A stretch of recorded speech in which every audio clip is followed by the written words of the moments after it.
নমস্কার, কেমন আছেন সবাই? চলুন আজ পকোড়া বানাতেই হবে ছেলের জন্য, কেননা আজকে আর শুনবে না।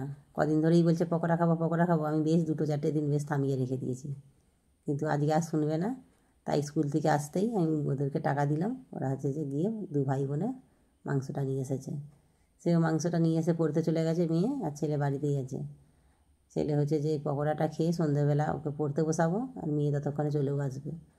তারপরে হচ্ছে যে একসাথে মিলে খাবো, চলে আসলে 3 জনে। চলুন মাংসটা আগে হচ্ছে যে মাখিয়ে নিই। মাখাবো বলতে একটু লঙ্কা গুঁড়ো, হলুদ গুঁড়ো, জিরে গুঁড়ো, ধনে গুঁড়ো, নুন, তারপর একটু আদা রসুন বাটা, পেঁয়াজ বাটা, আর কর্নফ্লাওয়ার দিয়ে দিয়েছি 2 চামচ। তার মধ্যে হচ্ছে পকোড়ার মশলা, আর একটু চিল্লি সস, সয়া সস, আর একটু সামান্য ফুড কালার দিয়েছি। ফুড কালারটা দিতে কালারটা খুব সুন্দর হয়েছে দেখুন। ততক্ষণ এটা থাক, ম্যাগনেট হয়ে যাবে। একটু বেশিক্ষণ রেখে দিলে বেশ ভালো হয়, কিন্তু বেশিক্ষণ রাখা যাবে না, খানিকক্ষণ রেখেই হচ্ছে যে ভেজে দেবো। ততক্ষণে এদিকে ওটা ম্যাগনেট হতে হতে স্যালাডগুলো কেটে নিই। স্যালাডে শসা, গাজর আর পেঁয়াজ কাটবো। পেঁয়াজের আগেই ছাড়িয়ে নিয়েছি, আর শসা গাজরটা ছাড়িয়ে নিলেই মোটামুটি হয়ে যাবে। এদিকে যে সেই যে পকোড়া খাবো বলেছি, মানে রোজের 2 বেলা শুধু কবে করবে কবে করবে, তাই আর ভাবলাম দরকার নেই, সেই কানের সামনে গানের বাসা, তার থেকে করে দিই, খেয়ে একটু শান্তি হোক। আমাদের ছেলেটা খাবার দিকে প্রচুর ভালোবাসে। শুধু ছেলেটার কথা বলবো না, আমাদের বাড়ির দেখেইছি ওরা 2 ভাই বোনে একটু মোটামুটি পকোড়া খাবো, এই চিপস খাবো, এইসব মানে একটু ভাজাভুজি খাবারটা একটু বেশি পছন্দ করে। চলুন, এত মানে ওর খাবারের দিকে মানে বেশ একটু নেশা আছে। ওদের স্কুলে যে একটু বইমেলা বসেছে, ও আমাকে কদিন ধরেই বলছে, মা চলো না, বইমেলাতে অনেক রকমের রান্নার বই এসেছে, তোমার কাজে লাগবে, তুমি হচ্ছে যে বই দেখে দেখে রান্না করবে।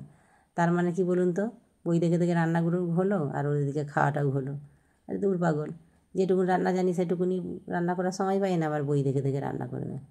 তার থেকে ভালো যেটুকুনি জানি সেটুকুনি ভালো, আর একটু আধটু যেটা না জানবো এখন নেটের জমানা, ইন্টারনেটে জেনে নিলেই হয়ে যাবে। চলুন, এবার প্রথমে কড়াটা গরম করতে দিয়ে এবার হচ্ছে যে আঁচটা মিডিয়াম করে দিয়েছি। মিডিয়াম করে একে একে পকোড়াগুলো সব ভেজে নিই, কেননা আঁচটা মিডিয়াম না করলে তেলটা যদি হচ্ছে যে ফুল গরম থাকে আর আঁচটাও যদি ফুল থাকে, পকোড়াটা দেওয়ার সাথে সাথেই একদম বাইরের দিকটা ভাজা হয়ে যাবে, কিন্তু ভেতর থেকে কাঁচা রয়ে যাবে। আর এরকম মিডিয়াম আছে ভাজতে থাকলে ভেতর থেকে একদম খুব সুন্দর হচ্ছে যে ভাজা হয়ে উপরটা একবারে মুচমুচে ভাব হয়ে যাবে। এই দেখুন ভাজা হয়ে গেছে।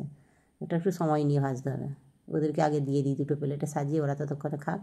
মেয়ে উপরে চলে এসেছে, দুজনে খাবে, তারপরে আমি হচ্ছে যে আরেকবার ভেজে নেবো। আরেকবার ভেজে নিলেই যেহেতু হয়ে যাবে, ওদের খেতে খেতে আমার ভাজা হয়ে যাবে। এই যে পকোড়া দিয়ে সাজিয়ে দিয়েছি। এবার রিং করে কেটে রাখা পেঁয়াজ, শসা, আর হচ্ছে যে গাজর, আর একটু সস দিয়ে দিই, দিয়ে একটু উপর দিয়ে বিন নুন ছড়িয়ে দেবো। বিন নুনটা ছড়িয়ে দিলে বেশ ভালো লাগে খেতে। চলুন, একটা প্লেট তো আমার সাজানো আছে, এবার এই প্লেটটা সাজিয়ে নিলে ওদের দুজনকে দিয়ে দেবো, ওরা তো দুজনে খাক। ওদেরকে দিয়ে দিয়েছি খেতে, এবার এই কটা ভেজে নিলেই হয়ে যাবে। এই কটা ভেজে ভাবছি যদি একটু বেশি হয়, ওদের যদি লাগে দেবো 2-4টে, যদি বেশি হয় তাহলে হচ্ছে যে একটু হালকা করে অল্প করে চিল্লি করে নেবো। তাহলে চিল্লি করে নিলে রাতের আর খাবারটা করতে হবে না, ওই চিল্লি দিয়েই একটু ভাত আছে, খাওয়া হয়ে যাবে।